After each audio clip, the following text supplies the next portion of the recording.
दोस्तों आज हम बात करने वाले हैं अभी तुरंत केंद्रीय बैंक और वाणिज्य बैंक में अंतर। ये आपको क्वेश्चन देखने को मिल सकता है क्योंकि थोड़ा इंपॉर्टेंट होता है आरबीआई बैंक और कॉमर्शियल बैंक में डिफरेंट। तो चलिए इसका जो अंतर का आधार हम लेंगे सबसे पहले लेंगे इसका अर्थ की केंद्रीय बैंक का अर्थ क्या है और वाणिज्य बैंक का अर्थ क्या है। तो केंद्रीय बैंक हम उसे कहते हैं, केंद्रीय बैंक उस बैंक को कहते हैं जो देश की बैंकिंग प्रणाली का नियमन करता और निर्देशन देता है। मतलब जो सारे बैंक होते हैं उसको सारा ये निर्देश देता है कि इस प्रकार से रूल होना चाहिए और इस प्रकार से रूल नहीं होना चाहिए। तो ये सारा नियम मानना पड़ता है वाणिज्य बैंक को। और वाणिज्य बैंक की तरफ देखिए देखें तो वाणिज्य बैंक उस बैंक को कहते हैं जो लाभ कमाने के उद्देश्य से जमा स्वीकार करते हैं तथा ऋण देते हैं। मतलब जो वैसे बैंक जो हम लोग जहाँ अपना खाता खुलवाते हैं वो बैंक लाभ कमाने के उद्देश्य से ही हमारा पैसा को जमा कराते हैं। वो लोग बोलते हैं ना जाके हम लोग 1000 रुपये मेरे अकाउंट में जमा कर दीजिए, तो जो लोग जमा कर देते हैं और उधार भी देते हैं हम लोग को। तो मैं जो दूसरा उद्देश्य हमारा है, इसका उद्देश्य आखिर क्या है, बैंक का उद्देश्य क्या होता है।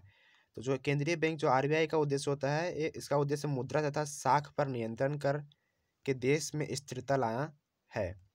और वहीं वाणिज्य बैंक का जो उद्देश्य होता है, इसका सिर्फ मुख्य उद्देश्य होता है कि इसका बस लाभ कमाना होता है, मतलब इसको प्रॉफिट कैसे हो, इसका उद्देश्य यही होता है।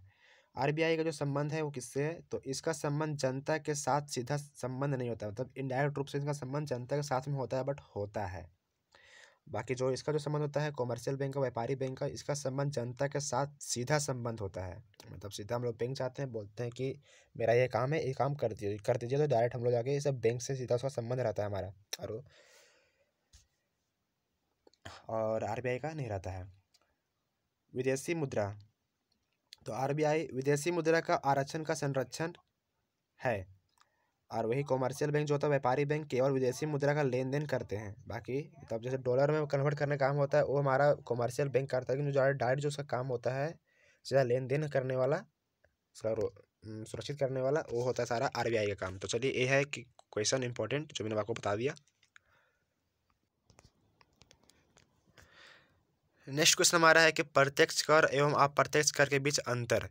तो हमारा डायरेक्ट टैक्स और इनडायरेक्ट टैक्स, टैक्स दो तरह होते हैं, डायरेक्ट टैक्स और इनडायरेक्ट टैक्स। तो प्रत्यक्ष कर हम लोग देखते हैं। प्रत्यक्ष कर वह कर है जो किसी व्यक्ति पर लगाया जाता है, वह व्यक्ति ही उसका भार उठाता है। मतलब प्रत्यक्ष कर उसे कहते हैं जो अगर किसी पर लगाया जाता है तो वही उस कर को चुका सकता है, वह दूसरा उसको चुका नहीं सकता है। जैसे कि बताएंगे आपको हम आगे। अप्रत्यक्ष कर में, अप्रत्यक्ष कर में जिस व्यक्ति को यह कर चुकाना होता है वह इस कर के बोझ को दूसरे व्यक्ति पर टाल देता है। दूसरा अंतर हमारा है प्रत्यक्ष का अनिवार्य भुगतान होता है। मतलब प्रत्यक्ष कर जो जिस पर लगाया जाता है उसको हम टाल नहीं सकते हैं, मतलब उसको चुकाना है तो चुकाना, कोई भी हाल में चुकाना ही होगा।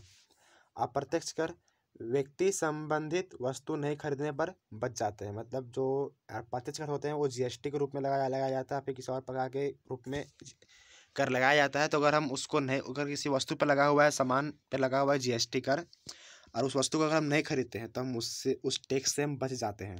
वही से कहने का मतलब है कि व्यक्ति संबंधित वस्तु को नहीं खरीदने पर वो बच जाते हैं इस कर से, अप्रत्यक्ष कर से।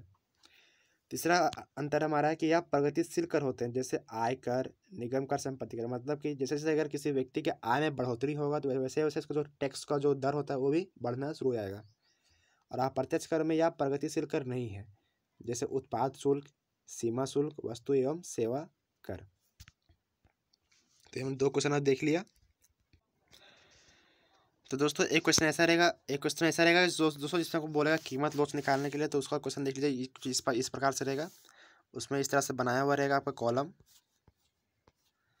यहाँ आपका दिया हुआ रहेगा पी, यहाँ दिया हुआ रहेगा क्यू, जैसे कि यहाँ पे दिया हुआ है। जो हमारा क्यू है, एक क्वेश्चन आपका सामने यहाँ पे देखिए, ये रहा हुआ दिया हुआ है, जैसे पी बराबर, इसको हम बनाते हैं इस तरह से, पी क्यू। पी जो हमारा है पहला है 8,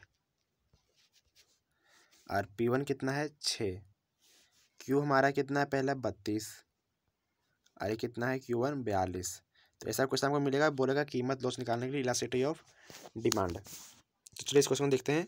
तो यहाँ पे दिया हुआ है P बराबर 8 और P1 बराबर 6। P बराबर पी इसको पी मानेंगे, इसको P1 मान सकते हैं आप, इसको P1 मत इसको P2 मान सकते हैं, ठीक है। एक Q है तो इसको Q1 मान सकते हैं नीचे वाले को।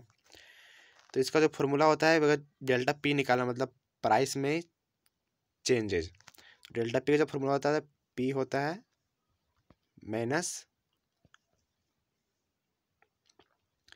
P1 minus P, delta P बराबर, तो यहाँ पे हम इस तरह निकाल लेंगे। और डेल्टा क्यू फिर निकालना है कि डेल्टा क्यू निकालने के बाद यहाँ पे आपको फिर निकालना पड़ेगा ईडी। तो ईडी का जो फॉर्मूला होता है इसको आप याद कर लीजिएगा, ये बहुत इंपॉर्टेंट फॉर्मूला होता है, डेल्टा क्यू बटा डेल्टा पी गुना पी बटा क्यू। तो सूत्र इसका मान रखेंगे तो 10 minus 10 ED elasticity of demand minus 10 बटा 2 गुना 8 बटा 32 बराबर 8 80।